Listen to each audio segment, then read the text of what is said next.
Segundo Reis, capítulo 4, versículo de 1 a 7. Eu vou ler a palavra de Deus, irmãos, acompanhem a leitura. Tem ali no projetor. Certo dia, a mulher de um dos discípulos dos profetas foi falar a Eliseu: o teu servo, meu marido, morreu, e tu sabes que ele temia o Senhor. Mas agora veio um credor que está querendo levar os meus 2 filhos como escravo. Eliseu perguntou-lhe: como posso ajudá-la? Diga-me o que você tem na sua casa. E ela respondeu: tua serva não tem nada, além de uma vasilha de azeite. Então Eliseu disse: vá pedir emprestadas vasilhas a todos os vizinhos, mas peça muitas. Depois entre em casa com os seus filhos e feche a porta. Derrame daquele azeite em cada vasilha e vá separando as que você for enchendo. Depois disso, ela foi embora, fechou-se em casa com seus filhos e começou a encher as vasilhas que eles lhe traziam. Quando todas as vasilhas estavam cheias, ela disse a um dos filhos: traga-me mais uma. Mas ele respondeu: já acabaram. Então, o azeite parou de correr. Ela foi e contou tudo ao homem de Deus, que lhe disse: vá, venda o azeite, paga as suas dívidas, e você e os seus filhos ainda poderão viver do que sobrar. Pode tomar assento, gostaria de meditar nessa palavra. E eu gostaria de deixar um tema para a gente nessa noite. Recomece. Recomece. Apesar de todas as lutas, apesar de todas as dificuldades que a vida está apresentando para você, recomece. O texto conta a história de uma família que atravessa um dos momentos mais críticos da sua história. O pai faleceu. O provedor da casa morreu. O protetor morreu. Aquele que deveria trazer o sustento, aquele que deveria proteger a sua casa, já não se encontra mais no meio da família. Irmãos, crises são inevitáveis, crises são imprevisíveis, ninguém prevê quando ela chega na casa. Elas são inevitáveis, elas são imprevisíveis. E elas são necessárias. Crises são inevitáveis, imprevisíveis, mas também são necessárias. Toda a família passa por crise. Todos nós já vivemos momentos de crise, momentos em que a gente olhou e disse: eu já não aguento mais, eu vou deixar essa vida, eu vou voltar para trás. Todos nós já passamos por crises. Toda a família passa por crise. Nós estamos num culto da família. Gente, deixa eu dizer algo para você. A vida cristã é um campo de batalhas. A vida cristã não é um parque de diversões. Nós fomos chamados para sermos participantes do exército de Deus. A vida cristã é um campo de batalhas. Nós lutamos contra as tentações, lutamos contra o desejo de parar, lutamos contra as provações, nós lutamos todos os dias. A situação dessa mulher, quando ela achou que não poderia mais piorar, piorou, pastor Elias. Você já passou momento na vida em que você olha e diz assim: Deus, isso não tem como piorar. Não tem como ficar mais ruim do que está, que nem diz o outro. E quando essa mulher achou que não tinha mais como piorar, piorou. Além dela ter perdido o seu esposo, o provedor, o protetor da casa, de repente, num certo dia, alguém bate à porta da casa e diz: olha, eu sei que o seu marido faleceu, mas ele deixou uma dívida e eu vim aqui para cobrar essa dívida. E no tempo dessa mulher não tinha choro. Deveu, você tem que pagar. Se não tem como pagar, a família é vendida como escrava e trabalha como escrava, isso pela lei. A lei dizia isso. E o credor sabia muito bem. Você percebe no texto um detalhe interessante, que o credor, aquele que vem cobrar, ele não vem atrás da mulher, ele vem atrás dos filhos. Porque a herança não fica com a esposa, a herança ficava com os filhos. Então o credor vem e diz: eu não quero nada com você, você permanece do jeito que você está, eu quero levar os seus filhos, o meu negócio é com os seus filhos, porque os seus filhos é que recebem a herança. Gente, quantas vezes você viveu uma situação difícil em que alguém vem até você e diz: eu não tenho nada com esse momento, eu quero matar os teus sonhos, eu quero ficar com os teus projetos. Muitas vezes as pessoas vêm, a gente acha que a coisa não tem como piorar, e de repente aparece alguém e dá uma palavra para a gente que quer matar os nossos sonhos. A entrega dos filhos significava o término das esperanças, significava o término dos sonhos. Ela ficaria sem propriedade e ficaria sem filhos, ficaria também sem futuro. Uma mulher em Israel, viúva, dependia das outras pessoas para poder viver. Ela não tinha a herança. Quantas vezes você pensou que já tinha acabado? Quantas vezes você olhou a situação e disse: Deus, agora acabou tudo de vez. Agora terminou tudo de vez. Gente, crise é inevitável. Crise é improvável. Mas crise também é necessária.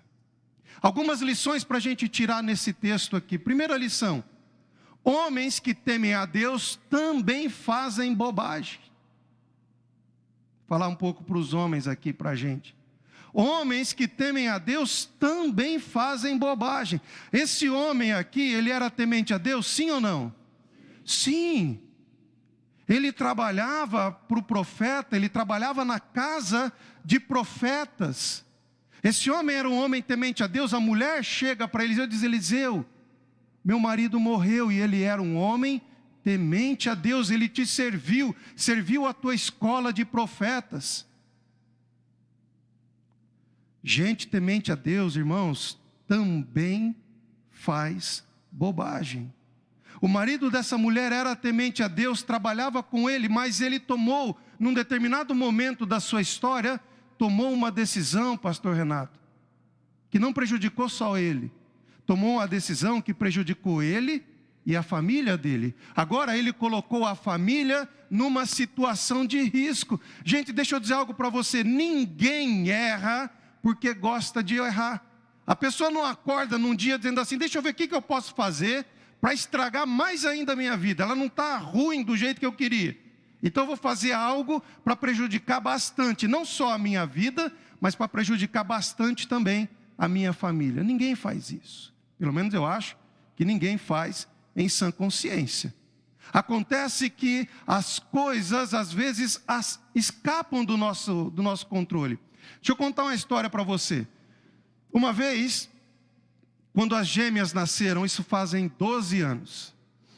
Quando as gêmeas nasceram, eu tinha um determinado carro. O primeiro carro que eu tive aqui em Brusque foi um Fusca verde. Vocês estão rindo porque não era vocês. Aquele Fusca soltava mais óleo, eu usava mais óleo no Fusca do que gasolina. Para descer, eu morava na Claraíba, para descer a Serra da Claraíba, aleluia, irmãos, aquilo era...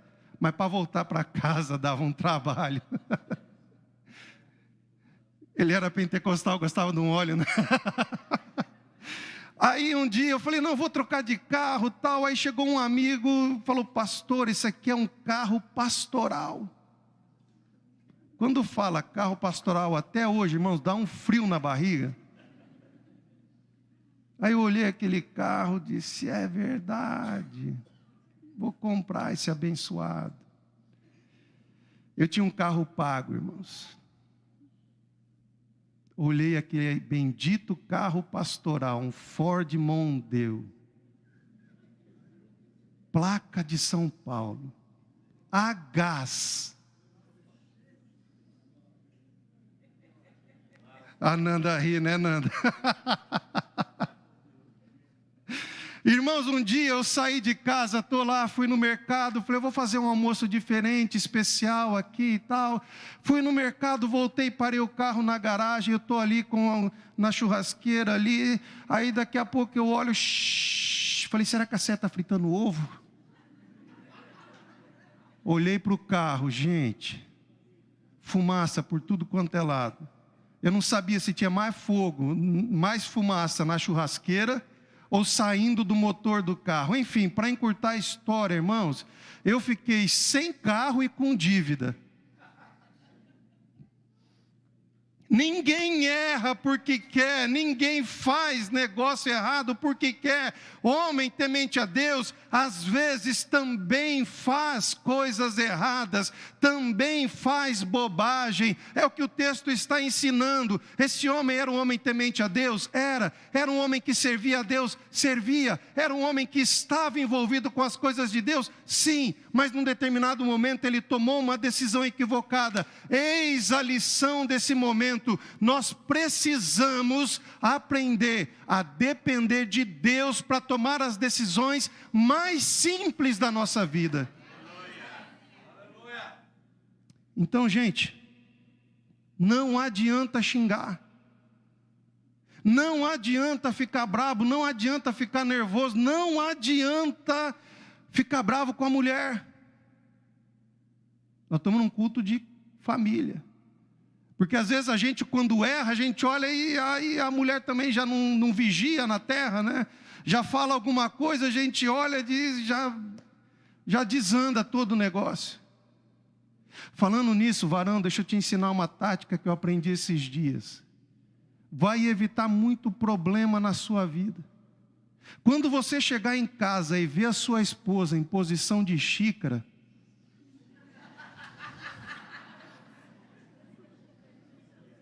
você já fica antenado. Sabe qual é a posição de xícara, né? Você chega em casa e ela está assim, ó.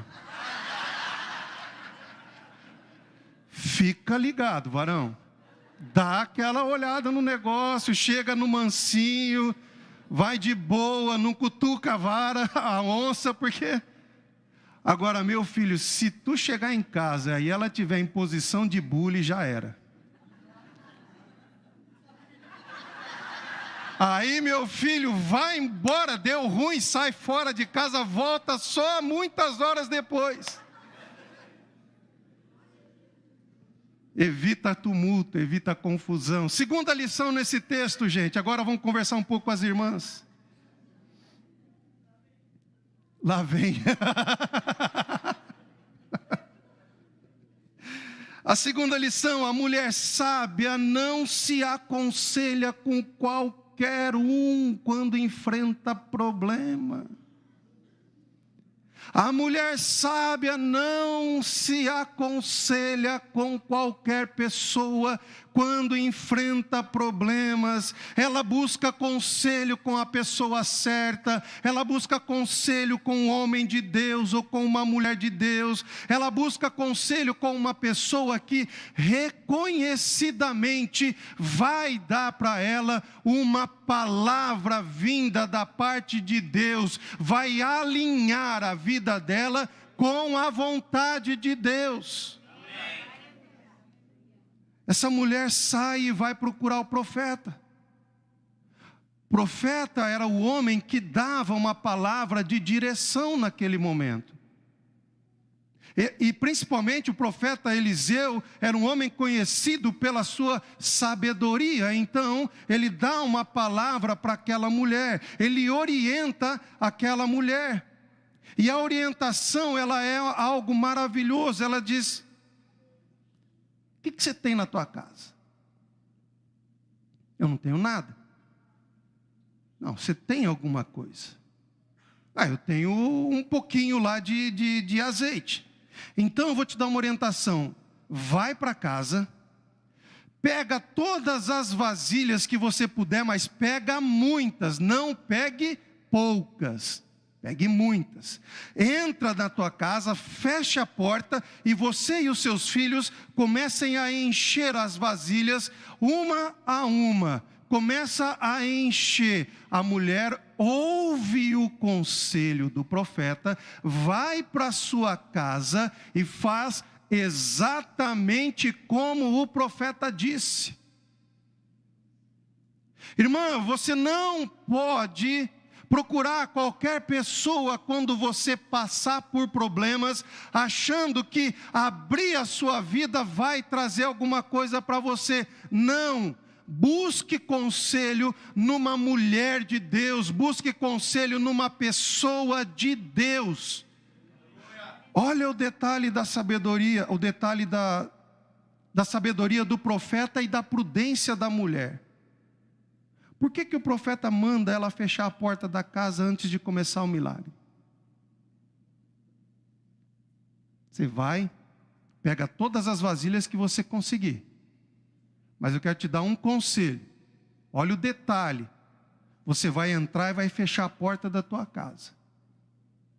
Fecha a porta da tua casa. Sabe por quê, irmãos? É no interior da casa, no interior da família. É com a família reunida, buscando a Deus, orando ao Senhor, adorando a Deus, que o milagre é gerado. Casa onde Jesus está, passa por problema. Claro que passa, mas casa onde Jesus está, a família busca a Deus juntos, a família ora ao Senhor juntos, e a família vence as lutas juntos. Fecha a porta da sua casa. Meu irmão, eu quero dizer para você, pai, homem, reúna a sua família. Eu às vezes tenho uns atritos ali com o meu sogro. Eu amo o meu sogro, gente. Amo ele de paixão. Hã? Não, mas ele sabe que eu já falei para ele. Meu sogro é um homem de Deus, ele é um homem maravilhoso. Eu amo ele e amo a minha sogra. Ele morou comigo uns 3 anos. E eu tenho um negócio comigo. Eu trabalho. Sim ou não? Pelo amor de Deus, gente. Pastor não trabalha. Filósofo não trabalha. Pastor trabalha. Sim ou não? Sim. Pelo amor. Se eu trabalho, pastor Fabrício, quando eu chego em casa, o que eu quero fazer? Trabalhei, comprei comida, coloquei dentro de casa. O que eu quero fazer? Pegar... Hã? Não, gente, pelo amor de Deus. Orar? Estou falando de comer na mesa, gente. Vou reunir minha família, vou dar a mão e vamos orar. Agora, se fui eu que trabalhei, se fui eu que comprei, se fui eu que botei a comida dentro de casa, por que o outro vai orar? Aí nós tivemos um atrito. Por quê? Porque o meu sogro é o mais velho. Ele é o ancião. Então, quando a gente chegava na mesa para orar, a gente dava a mão e ele já começava: Pai, em nome de Jesus, obrigado pelo alimento. Passou a primeira vez. Vamos orar na janta. A gente sentava ali, pastor, e daqui a pouco ele já pegava na mão: Pai, muito obrigado pelo alimento. Passou a primeira semana, passou a segunda. Quando chegou na terceira semana, eu falei para Cessé: nós vamos ter um problema aqui, o negócio vai ficar feio. Vai lá, chama teu pai, deixa eu conversar com ele aqui. Deixa eu orar. Eu quero orar. Não é egoísmo. Eu quero que as minhas filhas me vejam orando. Eu quero que as minhas filhas tenham um referencial de pai que ora, de pai que agradece a Deus, de pai que busca a presença de Deus. Irmão, entra na tua casa, fecha a porta, reúna a tua família e agradeça a Deus pela vida que você tem. Terceira lição: fechar a porta é um símbolo de isolamento? Pode ser, mas também é um símbolo de proteção. Gente, nós precisamos entender: o que vai acontecer dentro da minha casa não diz respeito a ninguém. Aleluia. Ninguém precisa saber das crises que você enfrenta lá dentro, e também ninguém precisa saber do milagre que está sendo gerado lá dentro. Nós precisamos entender isso. Eu recebi um conselho quando eu casei, eu e a minha esposa. A pessoa disse assim para a gente: olha, jamais exponha o seu marido. Quando a pessoa disse isso, eu falei: é verdade, Jesus. Ela nunca pode falar mal de mim na frente dos outros. Aí a pessoa virou para mim e disse: jamais exponha a sua esposa na frente de ninguém. Hoje, irmãos, a gente olha os casais, meu Deus do céu. Abre a vida que parece um jornal, não é nem um livro, que livro você paga caro para ler, né? Jornal você paga quanto hoje? R$2,50, R$3? Que seja 5. Tem gente que fala da vida dele, fala da vida dela, expõe a intimidade, expõe os problemas. Deus às vezes dá uma palavra para a família, dizendo: olha, eu vou fazer isso na sua casa, os seus filhos serão benditos, eu vou abrir as portas, e a pessoa não segura, não retém, sai falando para todo mundo. E quando você fala para todo mundo, irmão, entenda uma coisa: sempre tem um coveiro de plantão. Sempre vai ter alguém que vai olhar para você e vai dizer: eu já tentei, não deu certo. Eu já caminhei por essa estrada, desisti. Mas se Deus deu para você, então, meu irmão, em nome de Jesus, fecha a porta da sua casa e gera um milagre no interior da tua casa. Não se exponham, não exponham os projetos de vocês. Há uma canção muito bonita, eu gosto muito dela. Não conte os seus... Não conte os seus maiores sonhos para ninguém. Não fale dos seus problemas para quem não vai poder te ajudar. Você hoje tem como chegar diante de Deus, e você tem pastores para te ajudar. Então, meu filho, dobra os seus joelhos, aprenda a orar, aprenda a clamar a Deus, aprenda a buscar um conselho vindo da parte de Deus. A última lição: o milagre é proporcional à fé e não à necessidade. Milagre é proporcional à fé e não à necessidade. Qual era a necessidade dessa mulher? Eu não sei. Eu sei que ela tinha uma dívida muito grande, ao ponto dos filhos precisarem ser vendidos como escravos para pagar a dívida. Eu não sei o valor. Não sei dizer para você quanto é que era a dívida dela. A Bíblia não dá essa informação, mas a Bíblia nos diz que o profeta diz para aquela mulher: olha, vá e pega uma quantidade de vasilhas, mas pegue muitas. E você vai derramar azeite sobre ela. De certa forma, a quantidade de vasilha define a fé daquela mulher. Olha só, o profeta deu a ordem: vai e pega a vasilha. Ela poderia ter olhado para o profeta e dito: meu Deus, eu estou precisando de dinheiro, estou precisando de oração, eu preciso de dinheiro. O profeta não tem dinheiro para dar. profeta dá uma direção para ela. Você vai sair, vai pegar a vasilha, mas eu quero dar um conselho antes. Pega muita vasilha. E aí você vai pegar o azeite, você vai começar a despejar. Daquela que você tem, você começa a despejar. Ela poderia ter olhado e falado de pegar uma vasilha. Ah, vamos lá, vou pegar 10. Sei lá, vamos pegar 15 vasilhas. O que levou aquela mulher a tentar juntar o máximo possível de vasilhas? Fé. Fé.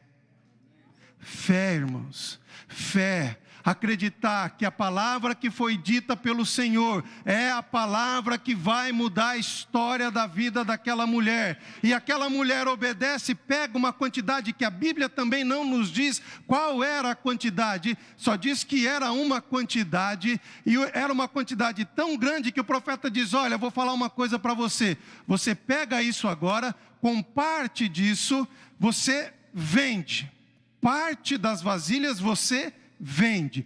A outra parte você vai ter que aprender a viver com ela. A quantidade era tão grande que pagou a dívida e de repente ela precisou agora aprender a negociar. Irmãos, o que a Bíblia está nos ensinando? Deus não age por necessidade, Deus age pela fé. O Novo Testamento apresenta uma situação bem parecida com essa daqui. Jesus vai multiplicar os pães e os peixes. Qual era a necessidade?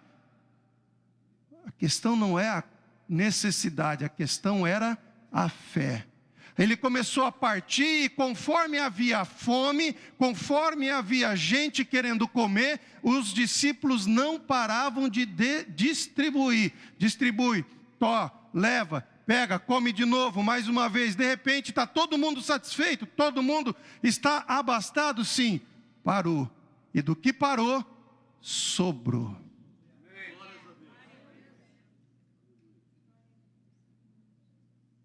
A ação de Deus não é pela necessidade. O milagre não é pela necessidade, é pela fé. Tem muita gente que clama, tem muita gente que... Mas a questão não é o tipo de problema que você enfrenta, é a fé que está no nosso coração. Um dia, quando as gêmeas nasceram, eu passei um momento muito delicado ali, tinha uma situaçãozinha para resolver. Eles queriam mandar a Rebeca para um hospital, a Thalita para outro hospital, e o meu sogro me pressionando, ele queria que eu conversasse com algumas pessoas, e eu pressionado de um lado, pressionado do outro, sem saber o que fazer, eu dobrei os meus joelhos no banheiro do hospital e disse: Jesus, eu não tenho o que fazer, eu preciso que o Senhor abra uma vaga de hospital que vá abraçar as minhas duas filhas, porque eu não tenho dinheiro para pagar a UTI, e não tenho como mandar uma para um lado, outra para outro. Fiz essa oração, fechei a porta, voltei para a sala onde estavam as meninas, e aí conversei, a gente volta cheio de fé, né? Cheio de esperança. Voltei lá, a médica falou: não deu certo, vai uma para cada lado. Nisso abre a porta uma amiga nossa, o pastor Otávio conhece, a Rízia. Rízia é uma amiga, uma menina muito querida. Ela entrou, falou com a médica, disse: olha, liga para o fulano de tal. Não, mas a gente já ligou. Não, liga lá. Ela ligou. Quando ligou, o médico disse: olha, eu vou dar alta para 2 crianças hoje.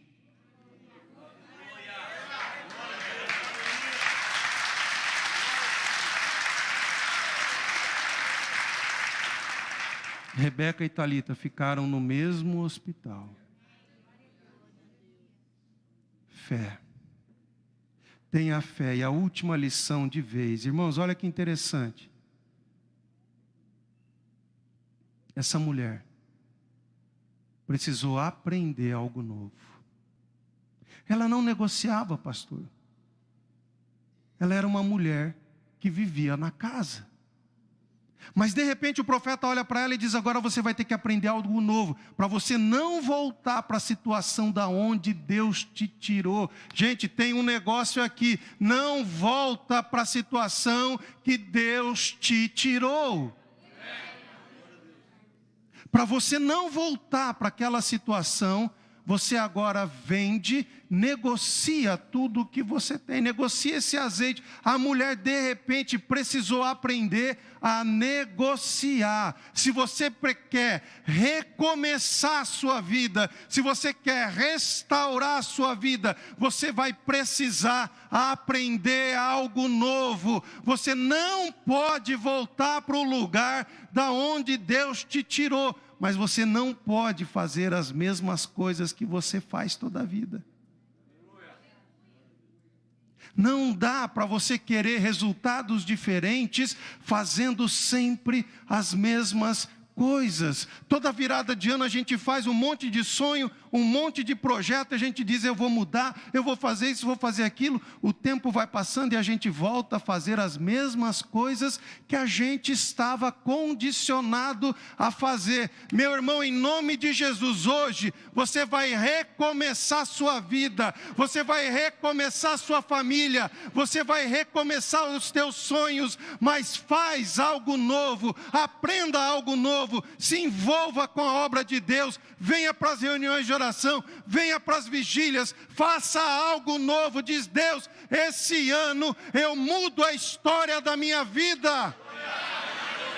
Coloque-se em pé em nome de Jesus. Recomece, irmãos.